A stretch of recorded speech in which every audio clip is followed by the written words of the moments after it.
News नशा, आदत हर खबर की।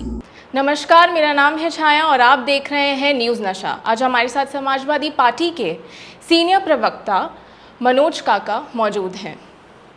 पहले तो आपका बहुत बहुत शुक्रिया हमारे साथ जुड़ने के लिए। तो मेरा पहला सवाल मैं जो शुरू करूंगी वो यही पूछकर करूंगी कि आपकी पार्टी में 37 सांसद जीत कर आए हैं, तो क्या संसद भवन के अंदर हम देख पाएंगे कि जो भी आपके सांसद जीत कर आए हैं लाल टोपी गमछे के साथ वो दिखेंगे वहाँ पर? देखिए, जो हमारे सांसद जीत के आए हैं उनकी सबकी प्रतिबद्धता इस लाल टोपी के प्रति ही है। और ये लाल टोपी भर रही नहीं है, इसमें है भारतीय संविधान की प्रस्तावना का जो समाजवादी सिद्धांत है, जो पंथ निरपेक्षता का सिद्धांत है, जो भाईचारे को बढ़ावा देने के प्रति हमारी जो संविधान जब हम अंगीकृत किए तो उसके प्रति जो हमारे देश के हमारे संविधान दाताओं की प्रतिबद्धता थी वो है। और बिल्कुल दिखेंगे, लोगों के जो जीवन के जो जरूरी सवाल हैं उनके साथ हमारे सांसद दिखेंगे। और माननीय राष्ट्रीय अध्यक्ष जी ने अभी हाल ही में सांसदों के साथ संवाद किया तो उन्होंने कहा कि हमेशा हमको इस भाव से रहना है कि हमारे कथ्य से भी और हमारे कर्म से भी ज़्यादा से ज़्यादा उत्तर प्रदेश के जनमानस की जो दुश्वारियाँ हैं, जो तकलीफ़ें हैं, जो बेरोजगारी का सवाल है, जो पेपर लीक होने का सवाल है, जो सामाजिक न्याय के स्थापित होने का सवाल है, उन सब सवालों के साथ हमारे सभी सांसद आपको सदन में दिखेंगे। कम से कम हमारे सांसद इस तरह के धर्म पाखंड का कोई बात आपको करते नहीं नजर आएंगे। हमारे सांसद कभी आपको मंगल सूत्र से और मुजरे वाले संवाद पे नहीं नजर आएंगे। हमारे सांसद हमेशा आपको लोगों के जो जीवन के जरूरी सवाल है, उत्तर प्रदेश के 25 करोड़ जनमानस के साथ साथ पूरे देश के 140 करोड़ लोगों की क्या समस्याएं हैं, उनके साथ ही हमारे सांसद और उन्हीं सब सवालों के साथ आपको नजर न आएंगे।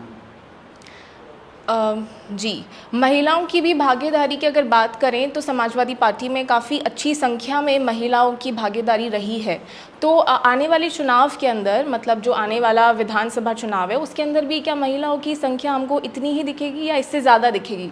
देखिए, समाजवादी पार्टी तो आप अगर देख पाएंगी, 2-3 आंकड़े मैं आपको दे रहा हूँ। समाजवादी पार्टी की राजनीति में जो महिलाओं के प्रति जो भागीदारी है वो हमेशा से उसके प्रति हमारी पार्टी सजग रही है।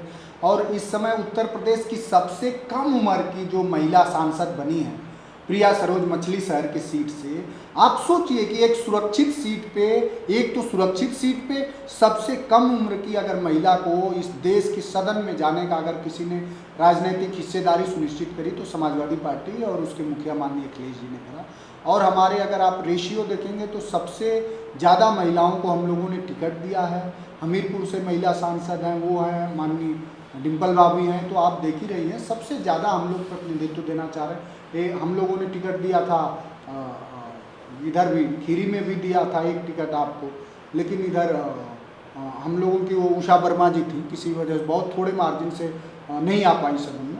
तो हम लोग हमेशा ये चाहते हैं कि महिलाओं की भागीदारी सुनिश्चित हो, लेकिन उसमें जो एक बात आती है कि हम चाहते हैं कि सभी जाति वर्ग के महिलाओं की राजनीतिक भागीदारी सुनिश्चित हो। चूँकि आधी आबादी को हाशिए पे रख के आप कोई देश, कोई मुल्क या कोई प्रांत समृद्ध नहीं हो सकता। उनको हर तरह की भागीदारी समाजवादी पार्टी और इसके सिद्धांत और विचारधारा में है, उसको हिस्सेदारी देगी ही देगी और देती आई है।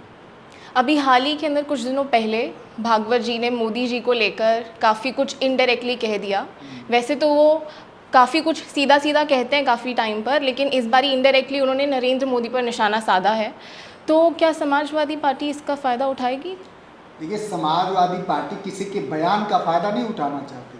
भागवत जी, एक वो जो बात है ना, एक रामायण में एक पंक्ति है कि पर उपदेश कुशल बहुतेरे जे आचरण के नर न घनेरे।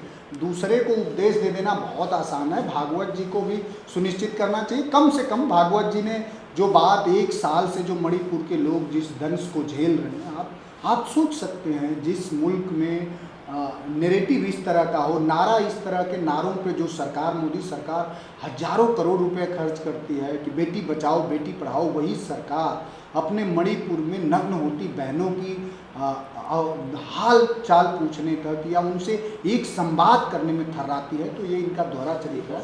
और भागवत जी कहीं क्यों ना है, भागवत जी का जो संगठन है वो तो भारतीय जनता पार्टी का आदर्श संगठन है, मातृ संगठन है। तो आदेश देते, वो ऐलान करते कि प्रधानमंत्री नहीं जाएंगे तो कम से कम संघ के लोग ही जाएंगे। हमारे नेता ने तो अनेक बार उस सवाल उठाया है, और हम चाहते हैं कि मणिपुर का भी महत्व उतना ही है जितना दिल्ली का है, जितना राजस्थान का है, जितना उत्तर प्रदेश के है। और मणिपुर के भी एक चाहे वो कुकी हों चाहे मैतेई हों, एक नागरिक हमारे लिए उतने ही महत्वपूर्ण है जितना हम आप सभी हैं। तो उनकी सुरक्षा की जिम्मेदारी डबल इंजन की सरकार क्यों नहीं ले रही? ये तो सही सवाल है, और भागवत जी देर से उठाए हैं, कम से कम सवाल ही ना उठाएं, अगर उस पर वो कार्य करें और सरकार को कहें, क्योंकि हम सभी जानते हैं कि सरकार तो जो बीजेपी सरकार है वो आरएसएस भी चलाता है, तो उनको कम से कम आदेशित तो कुछ सलाह देना चाहेंगे कि भागवत जी को या मोदी जी को, क्योंकि आप चैनल्स में अक्सर देखते हैं कि ऐसे करना चाहिए वैसे करना चाहिए, तो आप क्या सलाह देना चाहेंगे मोदी जी को और भागवत जी को? सलाह की कोई बात ही नहीं है, हम लोग तो सवाल के साथ हैं, और सवाल ये है कि उन सबको ये कब सुनिश्चित होगा कि भाई वहाँ के लोग सुरक्षित होंगे, वहाँ के लोग आपस में मिलजुल के रहेंगे, और ये अनरेस्ट क्यों हुआ उसकी जिम्मेदारी सरकार की होनी चाहिए। लॉ एंड ऑर्डर तो अगर स्टेट गवर्नमेंट का बेसिक कैरेक्टर है और बेसिक रिस्पॉन्सिबिलिटी, उसमें वो फेल है। कितनी सारी वहाँ की ऐसी अनगिनत कहानियाँ, दुश्वारियाँ हैं, अनगिनत इतने अपराध हुए हैं कि अभी आपके हमारे बीच वो नहीं आए। अभी तो एक आया, ऐसी हजारों कहानियां हैं जो हम लोगों तक खबरें आती हैं कि रूह कांप जाएगा। जिस तरह से गजा में और अन्याय हुआ और हो रहा लगातार मानवता के साथ, उस तरह की खबरें हैं वहाँ से। तो सरकार को संज्ञान लेना चाहिए, और संज्ञान क्या, सरकार उस पर काम करे और हम सब उसके साथ अगर वो शांति बहाली। लेकिन सरकार तो सिर्फ राजनीति करना चाहती है। समाजवादी पार्टी यही चाहती है कि मणिपुर में शांति और अमन चैन हो। क्योंकि मीडिया की बात हुई है तो अपने चैनल्स में बातचीत करते हुए कहा है कि मीडिया जो है वो गोदी मीडिया है, आपने ये भी बयान दिया हुआ है, तो कोई कसर छूट गई है क्या मीडिया को? आप और मीडिया को भी आप कोई मैसेज देना चाहेंगे? कोई कसर छूट गई हो तो वो भी आप इस इंटरव्यू में बोल सकते हैं। आपका ये मंच है तो इसको कोई थोड़ी कहेगा गोदी मीडिया। जो लोग होंगे वो खुद ही समझ रहे होंगे। आपके संस्थान को तो मैं समझता हूँ कि नहीं मिला होगा, जो लोग हजारों करोड़ रुपए ले करके और हमेशा इस तरह की प्रायोजित खबरें बनाते हैं कि जो बहुजन कम्युनिटी से आने वाले नेता हों, चाहे हमारे राष्ट्रीय अध्यक्ष जी हों, चाहे लालू प्रसाद यादव जी हों, चाहे और जो बड़े नेता। तो मतलब लगता है कि ये जो चुनाव के अंदर आपकी जीत अच्छी हासिल हुई है, अच्छा प्रदर्शन हुआ है, तो मतलब आप ये मान रहे हैं कि क्या मीडिया की इमेज अभी चेंज हो जाएगी इस चुनाव के बाद? ये मीडिया की इमेज अगर चेंज हो जाएगी तो ग्लोबली जो रैंकिंग है जो दुनिया भर के संस्थानों का, उसमें मीडिया के हमारे शायद 161वां नंबर है। तो सब अच्छा हो, सवाल के साथ मीडिया रहे। मीडिया को चाहे कोई भी संस्थान हो, ये समझना चाहिए कि आप एक वर्ग और एक समूह के आवाज़ नहीं है, बल्कि आप पूरी मानवता का, पूरे हिंदुस्तान की आवाज़ बनिए।